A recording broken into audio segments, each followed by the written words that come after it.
உலக மக்கள் எல்லோருக்கும் வணக்கம். நான் உங்கள் ஜி கோபால் பேசுகிறேன். இன்றைக்கி நம்ம பேசக்கூடிய தலைப்பு ராகு கேதுவனுடைய பெயர்ச்சி 2023 அக்டோபர் மாதம் நடக்கவிருக்கிறது. இந்த ராகு கேதுவுடைய பெயர்ச்சி ஆப்பட்டது 1.5 வருட காலங்கள், ஒரு வருடம் 6 மாத காலங்கள் இந்த பெயர்ச்சி நடக்கும். அதில் முதல் 6 மாத காலங்கள் ஆகப்பட்டது எப்படி இருக்கும், அதாவது 180 நாட்கள். அப்போ இந்த ராகு கேது பெயர்ச்சி ஆகப்பட்டது இப்போ எந்த ராசிக்கு நம்ம பேச போகிறோம்னா கடக ராசிக்கு பேச போகிறோம். அதாவது புனர்பூஷ நட்சத்திரம் 4ஆம் பாதமும் பூஷம் ஆயில்ய நட்சத்திரத்தை கொண்டது கடகராசி. இப்போ இந்த கடக ராசிக்கு இதற்கு முன்னாண்ட உங்களுக்கு 4ஆம் இடத்தில் கேதுவும் 10ஆம் இடத்துல ராகுவும் இருந்தாங்க. அப்போ இந்த 4ஆம் இடத்துல இருந்த கேது பகவானாலையும் 10ஆம் இடத்துல இருந்த அந்த ராகு பகவானாலையும் எந்த ஒரு நன்மையும் நீங்கள் எதிர்பார்க்குற அளவுக்கு வாய்ப்புகள் இல்லை. அப்போ அந்த 10ஆம் இடத்துல இருந்த ராகு உங்கள் தொழிலை கெடுத்தாரு, உங்களுடைய முன்னேற்றத்தை கெடுத்தாரு, உங்களுக்கு அந்த சுகபோக வாழ்க்கையை கெடுத்தாரு இந்த 4ஆம் இடத்துல இருக்கக்கூடிய கேது. அப்போ இது போக உங்களுக்கு அந்த 10ஆம் இடத்தில் இருக்கக்கூடிய குருவும் சரியில்லை. அப்போ இந்த குருவும் ராகுவும் இருவரும் இணைந்து உங்களுக்கு ஒரு நல்ல ஒரு வாழ்க்கை நடைமுறையை காட்டினாங்களா, இல்லை ஒரு நல்ல ஒரு முன்னேற்றத்தை காட்டினாங்களா, ஒரு நீங்கள் ஆசைப்பட்டு நீங்கள் முயற்சி பண்ணி நீங்கள் அந்த தொழிலில் ஜெயிச்சிங்களானா கண்டிப்பாக இல்லவே இல்லை. ஆனால் இப்போ பார்க்க போனால் அந்த 9ஆம் இடத்துக்கு ராகு பகவானும் 3ஆம் இடத்துக்கு இந்த கேது பகவானும் உபஜயஸ்தானத்துக்கு அந்த கேது பகவானும் பயிற்சியாக இருக்கிறதுனால இந்த பலன் எப்படி இருக்கும் அப்படின்னா, இந்த 9ஆம் இடத்துக்கு பயிற்சியான ராகு பகவான் ஒரு நல்ல விஷயங்க. 9ஆம் இடத்துக்கு பயிற்சியாக இருக்கிறாரு. அந்த 9ஆம் இடமாகப்பட்டது யாருடைய வீடு? குரு பகவானுடைய வீடு. அந்த குரு பகவான் உங்களுக்கு நட்பு கிரகம். அப்போ உங்களுடைய நட்பு கிரகத்தில் தான் இந்த ராகு பகவான் ஆகப்பட்டது உட்கார்ந்து செயல்பட போறார். அப்போ இந்த ராகு பகவான் ஆகப்பட்டது 9ஆம் இடத்துக்கு வர்றதுனால கண்டிப்பாக உங்களுக்கு ஒரு நல்ல பலனை கொடுக்கக்கூடிய வாய்ப்புகளில் இருக்கிறாரு. அப்போ நீங்கள் இடமாற்றம் பண்ணுறதோ, தொழில் மாற்றம் பண்ணுறதோ, தொழிலில் ஒரு முன்னேற்றம் பண்ணுறதோ, இந்த மாதிரி விஷயத்துக்கு நீங்கள் ஒரு ஸ்டெப்பு முன்னாண்ட போகிறது கண்டிப்பாக நல்லது. இது போக இந்த ராகு பகவான் ஆகப்பட்டது 9ஆம் இடத்தில் இருக்கிறதுனால உங்களுடைய தகப்பன் மூலியமாகவும் இல்லை உங்கள் மூலியமாகவும் உங்கள் தகப்பனுக்கும் உங்களுக்கும் சில கருத்து வேறுபாடுகள், சில மனஸ்தாபத்தை உருவாக்கக்கூடிய சூழ்நிலையில் இருக்கிறாரு. அப்போ இந்த காலகட்டத்தில் அப்பாவும் மகனும் கொஞ்சம் பார்த்து நடந்துக்கிறது நல்ல விஷயம். அப்படி இல்லாத பட்சத்தில் 2 பேர்த்துக்கும் மன வேற்றுமைகள், கருத்து வேறுபாடுகள் பிரியக்கூடிய சூழ்நிலை கண்டிப்பாக உருவாகும். அப்போ டோட்டலாக பார்த்தீங்கன்னா இந்த 3ஆம் இடத்தில் இருக்கக்கூடிய அந்த கேது பகவான் ஆகப்பட்டது உபஜய ஸ்தானத்தில் இருக்கிறதுனால உங்களுடைய வாழ்க்கையில் கண்டிப்பாக ஒரு நல்ல நடைமுறைக்கு அந்த ராகு பகவானால் வரக்கூடிய அந்த கெடுதலான விஷயத்தையும் தடுத்து நிறுத்தி அந்த 3ஆம் இடத்தில் இருக்கக்கூடிய அந்த கேது பகவான் ஆகப்பட்டது உங்களுக்கு நல்ல வழிகாட்டக்கூடிய வாய்ப்புகளை ஏற்படுத்தி கொடுப்பாரு. அப்போ அந்த 3ஆம் இடம் என்பது முயற்சி ஸ்தானம், உபஜயஸ்தானம். அப்போ நீங்கள் ஒரு விஷயத்தை ஆசைப்படுறீங்க, ஒரு முயற்சி பண்ணுறீங்க, அந்த முயற்சி சக்ஸஸ் ஆகணும் அப்படின்னு நினைக்கிறீங்க. அப்போ அந்த 3ஆம் இடத்தில் இருக்கக்கூடிய அந்த கேது பகவான் அந்த முயற்சிகளை சக்ஸஸ் பண்ணி கொடுப்பாரு.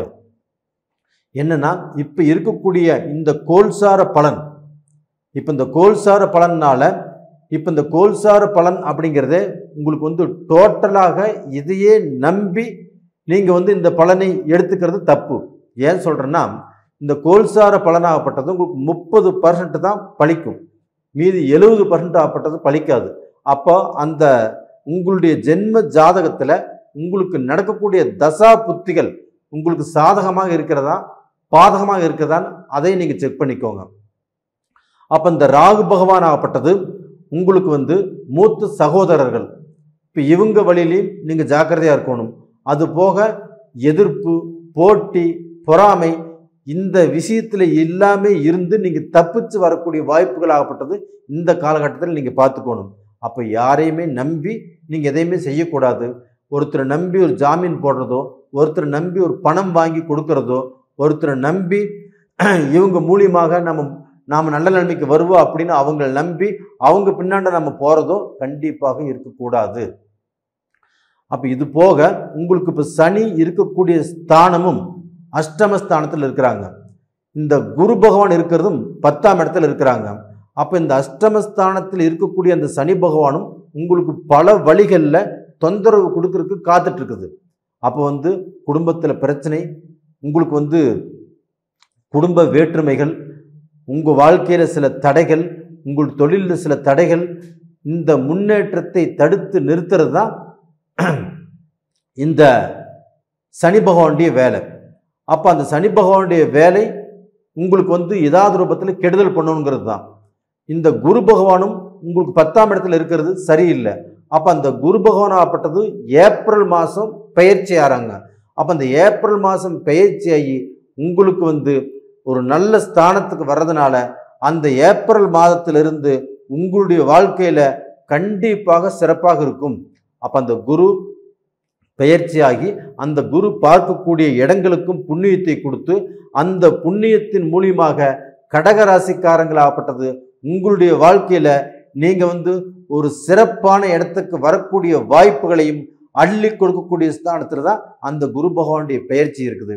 அப்ப அது வரைக்கும் இந்த 180 நாட்களும் நீங்க கொஞ்சம் நிதானமாக, கொஞ்சம் எதை செய்தாலும் கொஞ்சம் யோசனை பண்ணி செய்யக்கூடிய சூழ்நிலையில எதை செஞ்சு நீங்க பார்க்க போனா அதன் மூலியமாக ஒரு நல்ல பேர் வாங்கணும், ஒரு நல்லது நடக்கணும் அப்படின்னா ஒரு முறைக்கு பல முறை யோசனை பண்ணி எதையுமே நீங்க செய்யணும். இப்படிங்கிறதா இந்த ராகு கேதுக்களுடைய பெயர்ச்சி.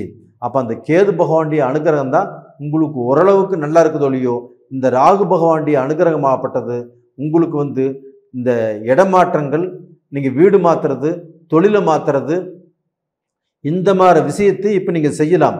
இப்படி செய்யறது ஒரு பரிகாரம். அப்படி செஞ்சுக்கிறது தான் இந்த காலகட்டத்தில் நல்லது. இது போக பார்க்க போனா இப்போ நீங்க ஒரு வெளிநாடு போகணும். அப்போ அந்த வெளிநாட்டில் ஒரு பிஸ்னஸ் பண்றீங்க.